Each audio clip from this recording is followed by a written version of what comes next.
Hello student, welcome to my YouTube channel secure future coaching classes. दोस्तों, इससे पहले वाले वीडियो में आपने चैप्टर के 3 भाग बताए गए थे पिछले वाले वीडियो में। अब आगे देखते हैं, बाकी जितने हमारे सारे बच्चे हैं आगे के पार्ट वो बाकी देखते हैं। तो उसके बाद हमारा आलू है। इसके पहले वाले वीडियो में हमने 3 बताए थे। उसके बाद अब चौथा देखो, चौथा हमारा होता है स्केलर मैट्रिक्स। स्केलर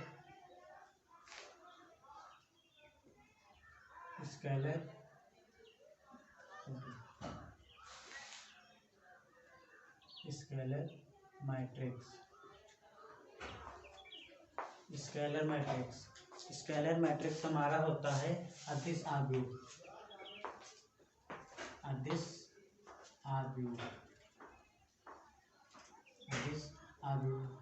ये क्या होता है?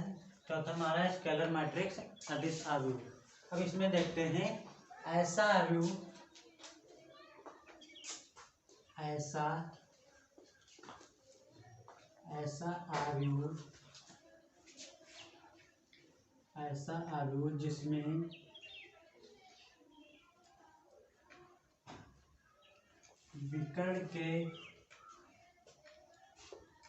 आव्यूह जिसमें विकर्ण के तत्व समान हो तथा शेष तत्व में शून्य हो। यानी कह रहा है कि ऐसा आव्यूह जिसमें विकर्ण के जो तत्व होते हैं, एलिमेंट्स हमारे होते हैं, वो हमारे समान होते हैं और बाकी जितने शेष हमारे बचते हैं वो सारे हमारे शून्य होते हैं। अब आइए उदाहरण देखते हैं। उदाहरण में मान लिया ये कोई हमारा आव्यूह है।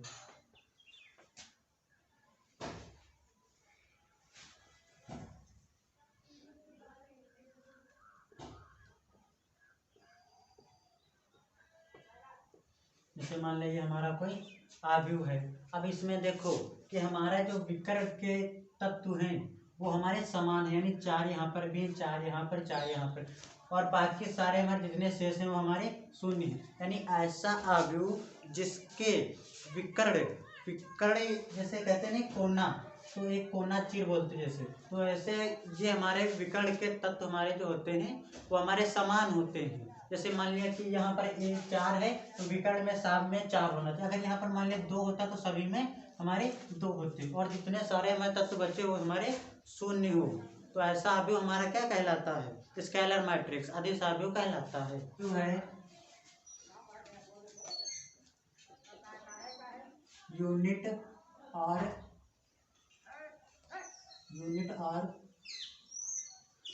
Identity matrix.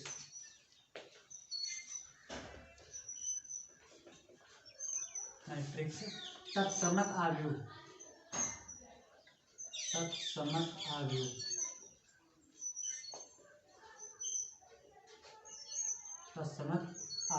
अब तत्समक आव्यूह हमारा क्या होता है देखते हैं। लिखेंगे ऐसा आव्यूह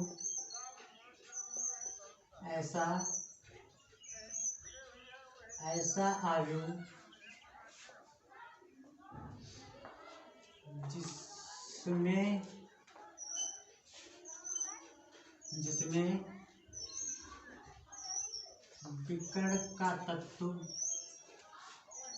विकर्ण के सभी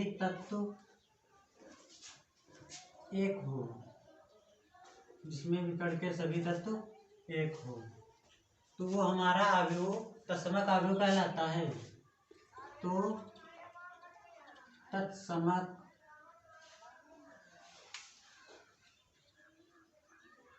आव्यूह कहलाता है। यानी बता रहा है यूनिट और आइडेंटिटी मैट्रिक्स तत्समक आव्यूह, यानी ऐसा आव्यूह जिसमें विकर्ण के सभी तत्व एक हों तो तत्समक आव्यूह कहलाता है। और और शेष सभी तत्व शून्य हो। यानी इसमें विकर्ण के जितने तत्व हैं वो हमारे एक हो और बाकी जितने शेष हमारे तत्व बचे हुए वो शून्य हो। तो उदाहरण ले लेते हैं। उदाहरण में मान लेते हैं हमारा कोई मैट्रिक्स हो गया, इसे मान लिया 0, मान लेते हैं 1 0 और 0 0 1 0 0 0 1। अब इसमें देखो विकर्ण के जो एलिमेंट यानी तत्व है वो हमारे क्या है, 1 है। और उसकी वजह से दूसरा हम ले लेते हैं क्योंकि 3/3 का दिया है। अब हम मान लेते हैं ऐसा कोई अवयव।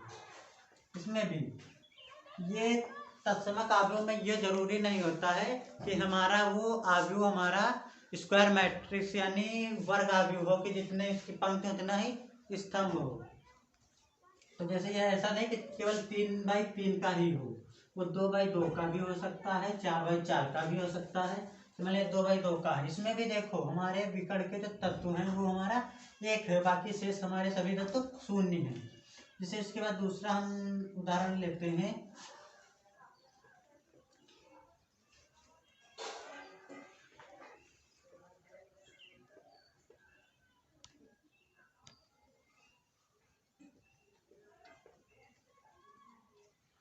जैसे ये हमारा, अब इसमें भी देखो हमारे विकर्ण के जो तत्व हैं उसका मान 1 है, बाकी शेष हमारे सभी शून्य हैं।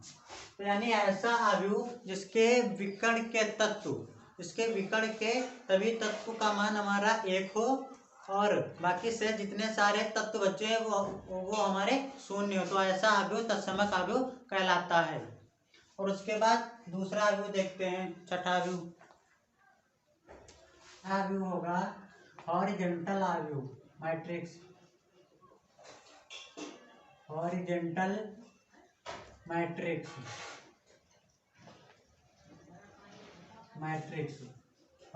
मैट्रिक्स हमारा होगा क्षैतिज अवयव।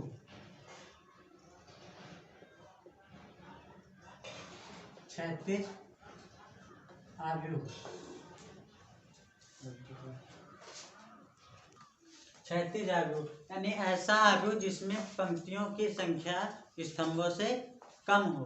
यानी ऐसा अवयव जिसमें पंक्तियों की संख्या स्तंभों से कम हो। उदाहरण के लिए मान लेते हैं,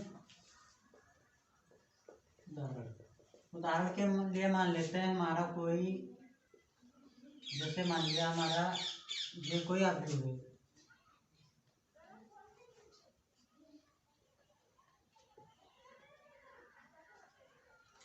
देखो जैसे हमारा कोई अवयव है। अब इसमें देखो पंक्तियां हमारी कितनी हैं, पंक्तियां हमारी एक ये हो गई और ये हमारी 2 पंक्तियां हमारी हो गई। और उसके बाद देखो इसमें कॉलम कितने यानी स्तंभ हमारा एक ये वाला हो गया, एक ये हो गया और एक ये हो गया और एक ये यानी 1 2 3 4।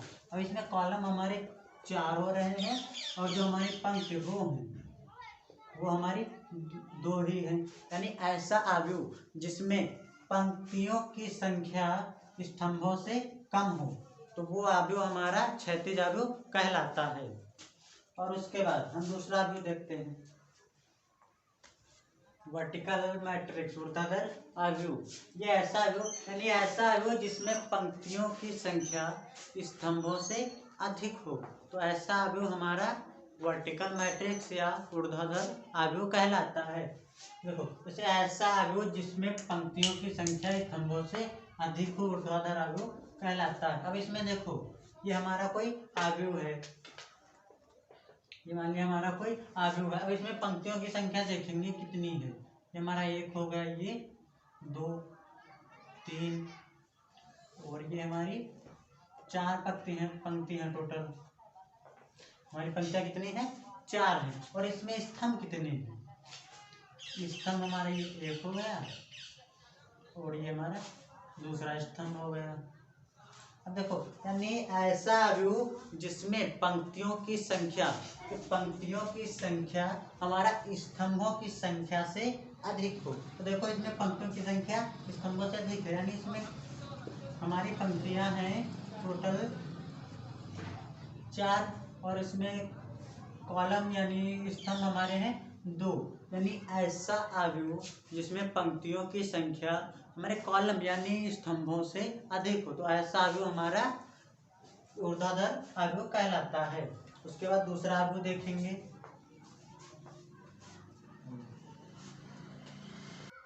ट्राइएंगुलर मैट्रिक्स यानी त्रिभुजीय अवयव। ऐसा अवयव जिसके तत्व त्रिभुज बनाते हो तो त्रिभुजीय अवयव कहलाता है। यानी ऐसा अवयव जिसके तत्व हमारे एक त्रिभुज का निर्माण करते हो तो ऐसा अवयव हमारा त्रिभुजीय अवयव कहलाता है। उदाहरण के लिए जैसे मान लेते हैं हमारा ये कोई अवयव है। अब देखो इसमें जैसे हमारा ये A11 से लेकर A140 हो गई, और उसके बाद लास्ट वाली हमारी जो उदाहरण जैसे मान लेते हैं हमारा ये रो A11 से लेकर A14 तक, और उसके बाद ये हमारा स्तंभ जो चौथा है A14 से लेकर A44 तक, ये हमारा जो सभी मिलकर यानी जो हमारा विकर्ण होता है, विकर्ण के अगर ऊपर त्रिभुज बन रहा है तो हमारा अपर त्रिभुजीय अवयव कहलाता है, यानी उच्च त्रिभुजीय अवयव कहलाता है। और उसके बाद अगर ये विकर्ण से नीचे के एलिमेंट हमारे त्रिभुज बनाते हो, ऊपर वाले शून्य हो, तो हमारा ये निम्न त्रिभुजीय अवयव कहलाता है। यानी ऐसा अवयव जिसके तत्व मिलकर एक त्रिभुज का निर्माण करते हैं वो हमारा त्रिभुजीय अवयव कहलाता है। उसके बाद हमारा आता है सिंगल मैट्रिक्स यानी एकक अवयव। अब ये क्या होता है, ऐसा अवयव जिसमें केवल एक ही तत्व हो, वो अवयव हमारा सिंगल मैट्रिक्स या एकक अवयव कहलाता है। यानी ऐसा अवयव जिसमें केवल एक ही तत्व हो और हमारा एकक अवयव कहलाता है। उदाहरण के लिए मान लेते हैं जैसे हमारा ये कोई अवयव है, ये बराबर स्मॉल ए, ये मॉड में।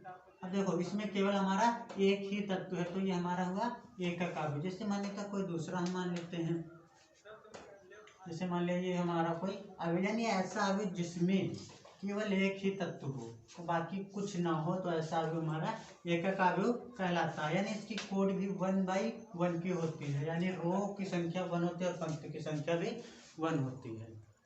स्टूडेंट आज से हमारा अवयव का बेसिक कंप्लीट हो चुका है। उसके बाद हम अगली वीडियो में आपके एक्सरसाइज से रिलेटेड कुछ सवाल हल कराएंगे। धन्यवाद।